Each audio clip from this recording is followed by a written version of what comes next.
सबसे मशहूर कृति कामायनी में जयशंकर प्रसाद लिखते हैं कि नारी तुम केवल श्रद्धा हो, विश्वास रजतनक पक्तल में पीयूष स्रोत सी बहा करो जीवन के सुंदर समतल में। उस दिन वो नारियां अपने पिता के साथ, अपने पति के साथ, अपने बेटे के साथ, अपने दोस्तों के साथ, अपनों के साथ वही तो कर रही थी।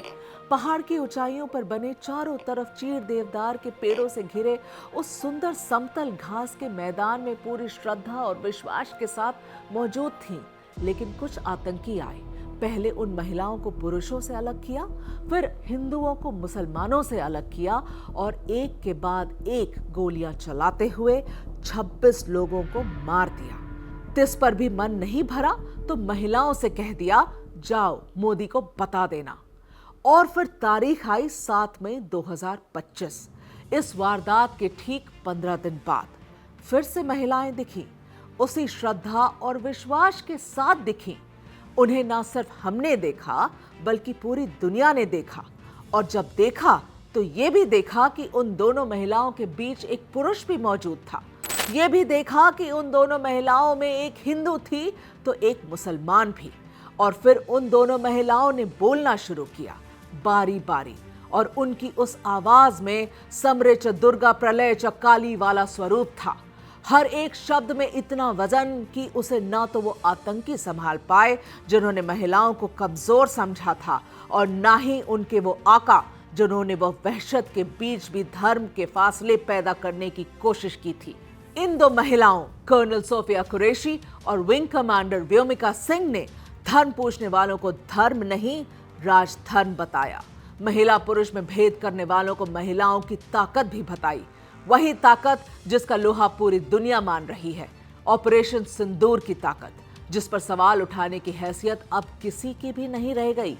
आपको संयोग समझना है तो संयोग ही सही, और प्रयोग समझना है तो और भी बेहतर, क्योंकि जिस वहशीपन का मकसद ही आतंक फैलाकर निहत्थे लोगों की जान लेकर मजहब की दीवार खड़ी करना था, और जिसका इशारा पाकिस्तानी सेना के मुखिया आसिम मुनीर भी कर चुके थे, इस प्रयोग ने उस मजहबी दीवार को कुछ दिनों के लिए ही सही लेकिन जमीन दोष कर दिया है।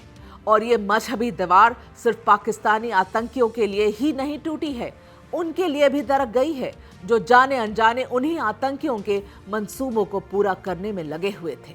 और ऐसा करने वाले अपने भी थे और पराये भी, क्योंकि जिन आतंकियों ने धर्म पूछकर मारा था उन्होंने तो अपना वहशीपन दिखा ही दिया था। लेकिन वहशत उन लोगों ने भी कम नहीं दिखाई जिन्होंने बिना हथियार उठाए सोशल मीडिया पर ऐसा उत्पात किया कि पूरा धार्मिक ताना बाना बिखरता हुआ नजर आने लगा। पूरा का पूरा सोशल मीडिया हिंदू मुसलमान की एक अंतहीन बहस में उलझ गया। रही सही कसर तब पूरी हो गई जब शहीद विनय नरवाल की पत्नी ने अपने पति की शहादत के बावजूद कश्मीर के साथ खड़े होने की बात की, कश्मीरियों के साथ खड़े होने की बात की, हिंदू को मुसलमान के साथ खड़े होने की बात की। तो सोशल मीडिया पर बैठे जाहिल लोग विनय की शहादत भी भूल गए और हिमांशी को क्या कुछ नहीं कहा। हर वो बात कही गई जिसे कहने की इजाजत मुझे मेरा ज़मीर नहीं देता है। लेकिन जवाब उन लोगों को भी मिला, और जवाब भारत की इन दोनों बहादुर बेटियों ने ही दिया। वही कर्नल सोफिया कुरैशी और वही विंग कमांडर व्योमिका सिंह ने, जिन्होंने हर उस मां का बदला लिया जिसने अपना बेटा खोया, हर उस बहन का बदला लिया जिसने अपना भाई खोया, हर उस उजरे सुहाग का बदला लिया जिसने अपना सिंदूर खोया। हर चुटकी सिंदूर की बखूबी कीमत वसूली कर्नल सोफिया कुरैशी और विंग कमांडर व्योमिका सिंह ने की। हर उस नजर को झुकने पर मजबूर कर दिया जिसने धर्म के नाम पर यह वहशीपन किया था। ये काम अब भी जारी है, और अब भी ऑपरेशन सिंदूर चल रहा है, और ये तब तक चलता रहेगा जब तक धर्म के नाम पर शुरू हुई इस वहशत का खात्मा नहीं हो जाता। शुक्रिया। आप देख रहे थे एबीपी लाइव, और मैं थी आपके साथ मेघा प्रसाद।